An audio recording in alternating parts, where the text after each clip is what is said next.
Are you still on AFib meds? That's the number one question I've been asked since having my ablation. And the answer is no, I'm not currently taking any AFib medications. But that decision wasn't something I made on my own. It was based on a lot of factors: my recovery, my heart rhythm, my overall health, and my stroke risk. And in the end, it was my doctor's decision made after reviewing everything together. In this video, I'll walk you through my personal journey and the process doctors use to decide whether someone should stay on AFib meds or not, so you can get a better idea for yourself and feel prepared to have that conversation with your own doctor. I'll also share 3 simple questions you can ask at your next appointment to help guide that discussion. Before my ablation, I had paroxysmal AFib, and if you're new to AFib terminology, let me quickly explain what that means. Paroxysmal AFib is the comes and goes type. Your heart slips into AFib, then goes back to normal rhythm on its own, usually within 24 to 48 hours. It's different from persistent AFib, where your heart stays in AFib for longer periods, sometimes weeks or even months, and often needs medical intervention to get it back into rhythm. In my case, these episodes would hit me randomly. I'd feel that familiar flutter, pounding, flopping in my chest, sometimes dizziness and fatigue,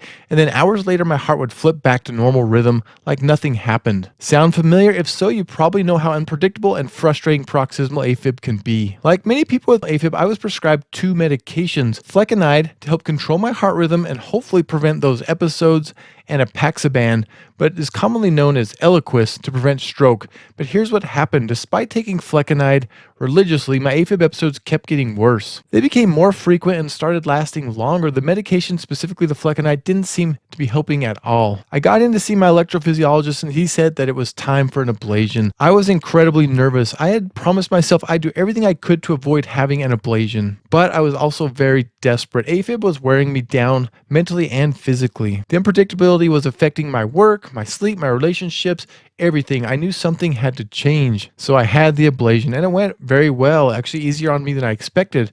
I have several videos talking about that experience if you want to check those out. As my heart recovered over the following weeks and months after my ablation, something amazing happened. I didn't have any AFib episodes, none. My heart stayed in rhythm consistently. I felt like myself again for the first time in years. And at my follow-up appointment, my doctor reviewed everything: my heart rhythm monitoring, test results, blood pressure, labs, and how I felt that day. We talked about my energy levels, sleep quality, and whether I'd experienced any symptoms.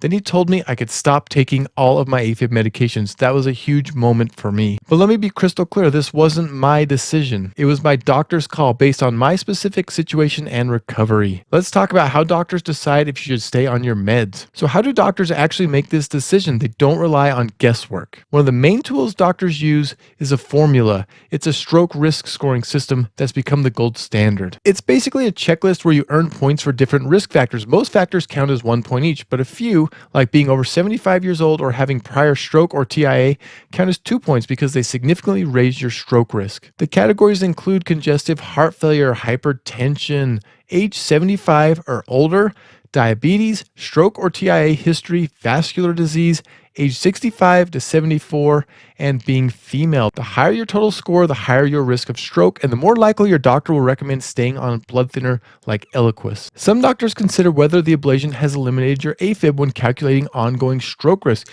If you're no longer having AFib episodes, your risk profile may change. Something to discuss with your doctor. There's also a bleeding risk factor, and there's another scoring system doctors use called HAS-BLED, which assesses your risk of bleeding while on blood thinners. But here's the key: these scores don't make the decision on their own. Your doctor looks at the numbers, your rhythm stability, your test results, your personal medical history, and ideally include your input to figure out what's safest for you.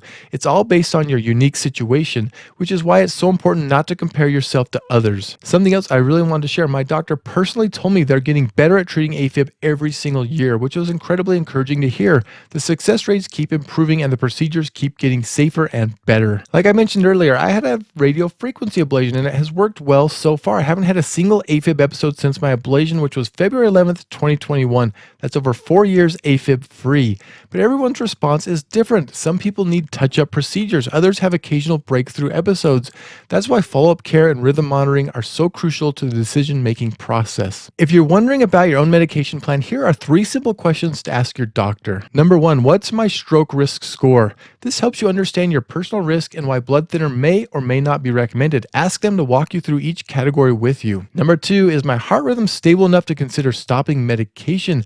This gets it if your recent tests show that your heart is consistently staying in normal rhythm. And number 3, can we review this again in the future if things continue to stay stable? Even if you're not ready to stop meds now, this lets your doctor know you want to keep the conversation going as your situation evolves. These questions are short, easy to remember, and they show your doctor that you're actively engaged in your care. Here's what I want you to take away from this. Not everyone comes off meds after an ablation, and that's completely okay. Some people stay on blood thinners long term because their stroke risk remains high. Others taper off rhythm control medications over time, but stay on anticoagulation. Some people need both medications indefinitely. Everyone's AFib journey is different, and there's no right or wrong path. But never ever stop your medications without your doctor's guidance.